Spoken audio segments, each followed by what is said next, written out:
नमो नमः. आज आपण नीतिशतकातील एक सुभाषित पाहणार आहोत.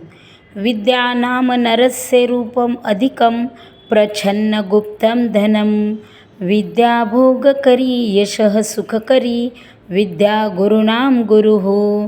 विद्या बंधुजनो विदेशगमने. विद्या परम दैवतम. विद्या राजसु पूज्यते न तु धनम. विद्या विहीनः पशु.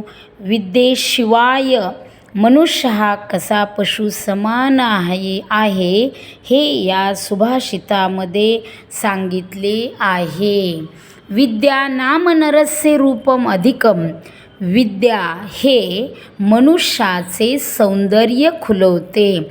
म्हणजे एखादा मनुष्य हा दिसायला सौंदर्यवान असेल आणि त्याच्याबरोबर जर ज्ञान जोडलेले असेल त्या व्यक्तीचे सौंदर्य अधिक खुलते. प्रच्छन्न गुप्तम धनम. विद्या हे गुप्त धन आहे. ते कोणाकडूनही काढून घेतले जात नाही किंवा दिले जात नाही. विद्या भोग करी यशः सुख करी. विद्या ही भोग आणि यश देणारी आहे. विद्या गुरुनाम गुरु. विद्या ही गुरूंचीही गुरु आहे. विद्या बंधुजनो विदेश गमने. विद्या ही विदेशात गेल्यावर एखाद्या नातेवाईकाप्रमाणे आपल्यासोबत राहते. विद्या परमदैवतम. विद्येसारखं दुसरं दैवत नाही. म्हणून विद्या राजसु पूज्यते न तु धनम. विद्या विहीन पशु.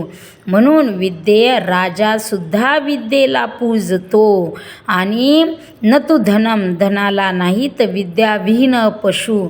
आणि म्हणून विद्येशिवाय असलेला व्यक्ती हा पशु समान जीवन जगतो. इतके विद्येचं महत्त्व या सुभाषितामध्ये सांगण्यात आलेलं आहे.